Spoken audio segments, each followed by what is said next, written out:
Okay, this is the Helena Baker Show, part two.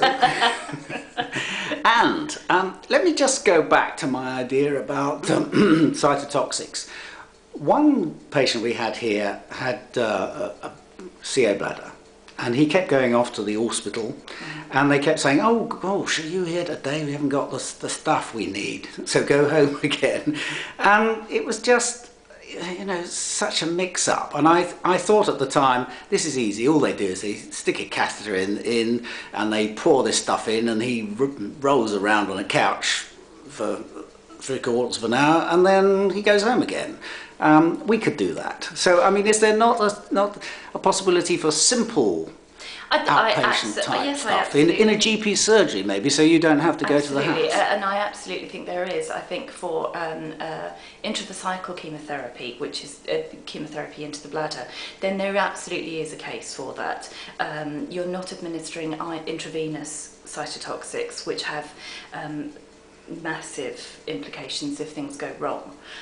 Whereas if you're using bladder syringes and administering intravesical chemotherapy, then you're on generally much safer ground, and any good competent nurse can be trained to do that in a relatively short space of time. What you also want ideally is the palliative care and the oncology care background, but again, many district nurses will have that anyway because they'll have been dealing with palliative care in the first place. Sure. So I think there's a huge advantage in having surgery-based, GP surgery-based, community-based care. Right. I think what you also need to be doing, though, is looking at the potential, as you've already said, for home-based care as well, and getting people out of hospital early. We've already said that increases the throughput of admissions, so it means that you're releasing capacity back into the acute trust, but you're also allowing patients to be cared for in the environment that best suits them, which in general terms is the home environment. And it's very much cheaper. No, it's not very much cheaper. It's not very much cheaper, but it will release capacity, yep, and it will have a cost advantage. Yep. It's not halving the cost, yes, but it is a significant. There is usually a significant cost reduction, and the massive advantage that you can boost recruitment district nurses. Yeah, I mean, one of the problems at the moment is they've got very low morale because of all this that's been going on, so it would give them another role. It gives them another role. It gives them more autonomy in what they're doing, and a greater acute role as well, which some nurses would really benefit from and would enjoy. There's a lot of organisation that has to go into it, though, and I think before you do anything, you need to make sure that you've got a business case that actually demonstrates a cost saving or a benefit to the trust. Right. So what you need to be doing first of all is finding out at what point, how long patients are staying in for these cold case surgeries for a start, and who pays for it, and how much it costs for a patient to stay in hospital for 5 days. Sure. And where that money comes from. So what budget does it come out of? Because once it comes out to the community, it will come out of a completely different budget, and you need to be able to demonstrate a cost saving from the community, from the acute budget. Does that make sense? Yes. Yes. And the acute budget will be pulling funds in from all sorts of people. It'll be for lighting, for food, hospital food, for nursing time, for physiotherapy time. Yes. And all those budgets kind of need to be split up so that you can identify a cost saving. But the bottom line is that to keep someone in a hospital bed must cost 300 or 400 quid a day. It probably costs something in the to keep somebody in hospital. Probably costs something in the region of about £450 to £500 a day, which is much more than to pay a district nurse for a day, who will see several patients, including their own costs. Will probably cost you in the region of probably about £200 a day. Right.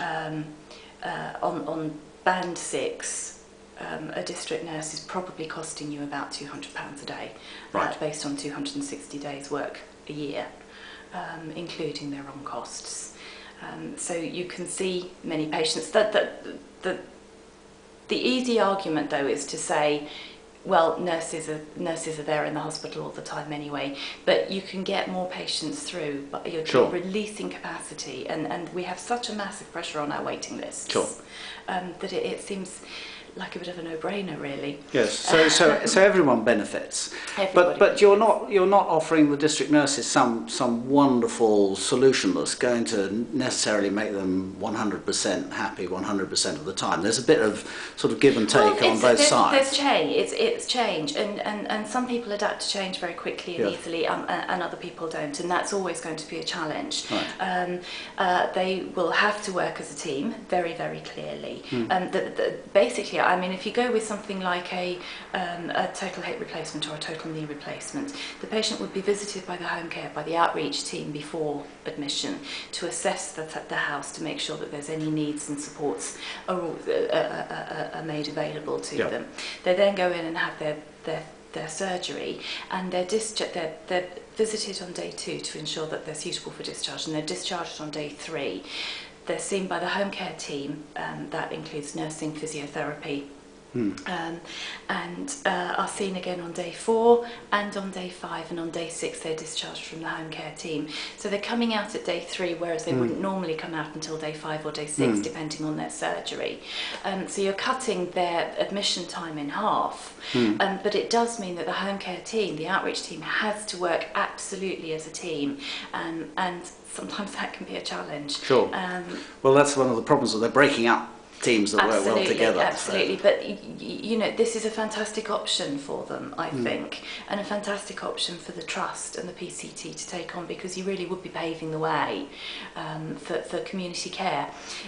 Community care is the big thing at the moment, and we're all being pushed down the route of acute care in the community. Care in the community, yes. And this seems to be a very elegant way of the trust adopting it. Just one quickie question. Where do they go from here? You're busy, but you would be available on the end of the phone to point them in the right direction, or meet up, say once, and do it that way. No, I'd be happy to chat and give some guidance where appropriate. I can't do it for you, I'm afraid. Well, never mind. But that's the next best thing. So, thank you very much indeed. Thank you.